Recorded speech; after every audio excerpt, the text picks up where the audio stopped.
Lula Kid.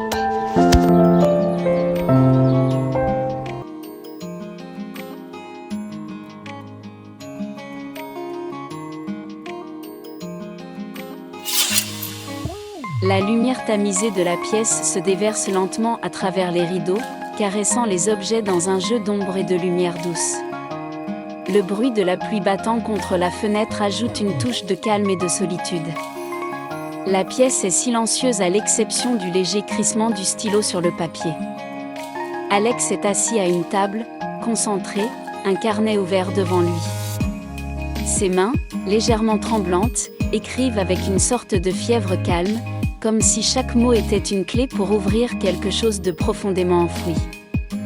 Le visage d'Alex reflète des expressions fugitives de doute, de réflexion et de calme intérieur.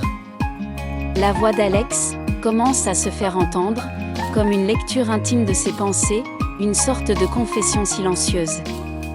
Les mots semblent sortir de son esprit sans filtre, brut et vulnérable. « Pourquoi est-ce que je fais ça, encore ?» se dit-il. Pourquoi est-ce que je ressens le besoin de noter chaque fragment de ce qui se passe en moi, comme si la seule manière d'exister était de l'écrire?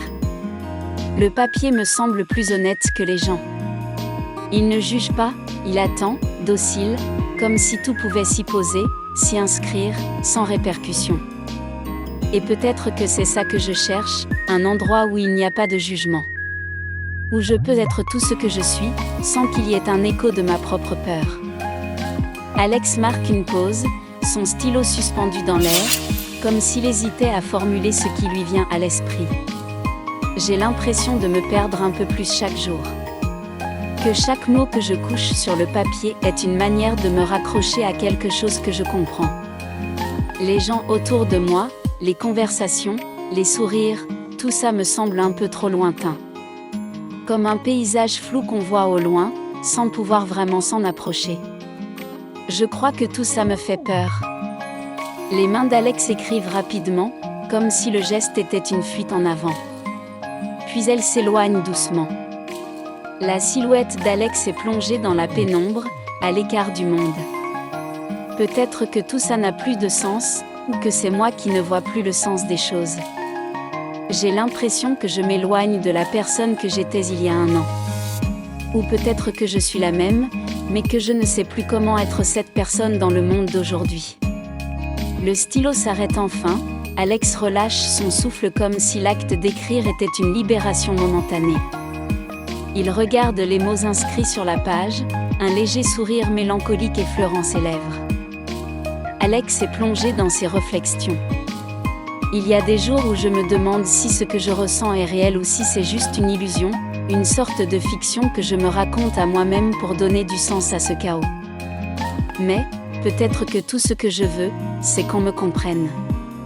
Qu'on me dise que c'est normal d'être perdu, d'être un peu déconnecté. Qu'on me rappelle que ce n'est pas la fin du monde, que je ne suis pas seule dans cette brume. Parce que, même si ça fait mal, même si c'est confus, j'ai encore l'espoir qu'il y a quelque chose à découvrir derrière tout ça. La pièce est plongée dans une lumière douce, presque feutrée, alors qu'Alex se tient près de la fenêtre. Les rideaux sont légèrement écartés, et à travers la vitre embuée, la pluie tombe à flots. Le bruit constant de l'eau frappant les carreaux crée une ambiance presque hypnotique.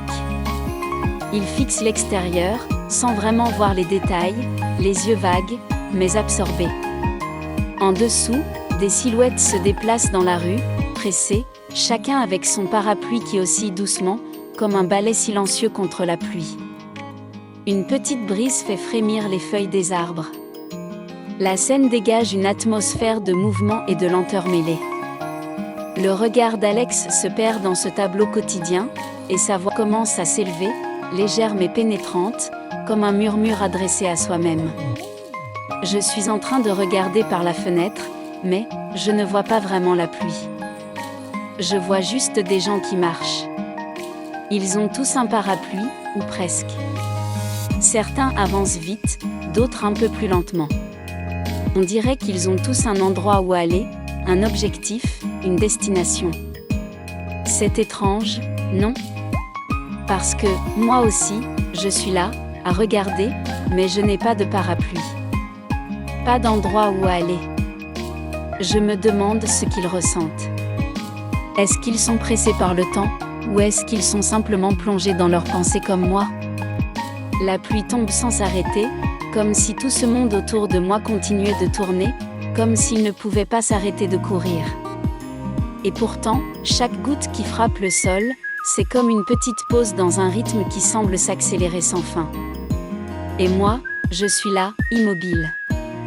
Je suis là, à les observer, et je me demande, qu'est-ce qu'on cherche vraiment? Alex prend une longue inspiration, se tournant légèrement vers la pièce, comme s'il essayait de rassembler ses pensées, avant de regarder de nouveau dehors. On court tous après quelque chose, n'est-ce pas? Après un rêve, après un but, après des promesses que l'on se fait à soi-même, des promesses qui, je ne sais pas, qui finissent toujours par nous échapper. La vie semble comme un grand objectif qu'on poursuit, mais est-ce qu'on sait seulement ce qu'on cherche au fond? J'ai l'impression qu'on nous a appris à courir sans jamais vraiment nous dire pourquoi. Qu'on doit avancer, être productif, réussir, mais pourquoi? Pourquoi? Les silhouettes sous les parapluies continuent de défiler, certains marchent côte à côte, d'autres seuls, une scène apparemment banale mais pleine de signification pour Alex. Il se sent de plus en plus détaché de ce flot, un observateur silencieux. Parfois, je me dis que tout ça, c'est une sorte de fuite en avant. Une course constante pour occuper le vide, pour remplir un espace qu'on ne comprend même pas. La vie, les carrières, les relations, tout ça c'est censé avoir un sens, mais est-ce que ça en a vraiment un? Est-ce qu'on ne cherche pas juste à s'ancrer quelque part, à donner du poids à cette existence qui, autrement, serait tellement fragile, tellement fugace?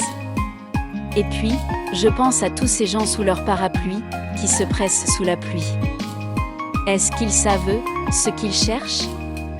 Ou est-ce qu'ils sont simplement en train de courir après ce qu'on attend d'eux? Ce qu'on leur a dit d'accomplir? Un léger silence. Alex se tourne vers son reflet dans la vitre, se regardant brièvement avant de détourner les yeux. Moi, je me sens un peu comme eux, mais sans le parapluie. Je marche sous la pluie sans savoir où je vais. Parfois, je me demande si le simple fait de marcher suffit, si le mouvement lui-même peut nous apporter quelque chose. Parce qu'au fond, ce qu'on cherche, je crois que ça n'a rien à voir avec l'endroit où l'on va. Peut-être que ce qu'on cherche, c'est juste un peu de sens dans ce chaos, une petite lueur d'espoir au milieu de la tempête. Alex s'éloigne de la fenêtre, le regard toujours perdu dans ses pensées, comme si ses réflexions, bien qu'inachevées, avaient changé quelque chose en lui. Il se détourne de la scène de la rue, mais une légère expression de tranquillité commence à se dessiner sur son visage, comme s'il avait trouvé un début de réponse, ou tout du moins une question plus claire. Alex ferme les yeux un instant. Aujourd'hui, j'ai parlé à Claire. Elle m'a demandé ce que je voulais vraiment, si j'étais heureux. C'était la première fois qu'on en parlait, en fait. C'est bizarre, mais ça m'a fait un peu peur. Parce que je n'ai pas vraiment su quoi répondre. Et pourtant, je crois que c'est la question la plus importante. Alex soupire, prend un stylo et commence à écrire à nouveau.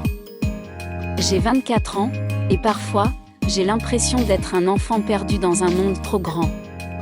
Il y a ce bruit dans ma tête qui ne s'arrête jamais, ce bruit des attentes, des ambitions, des rêves. Des rêves qui me font frissonner, mais qui parfois me font aussi me demander si je n'ai pas choisi la mauvaise direction.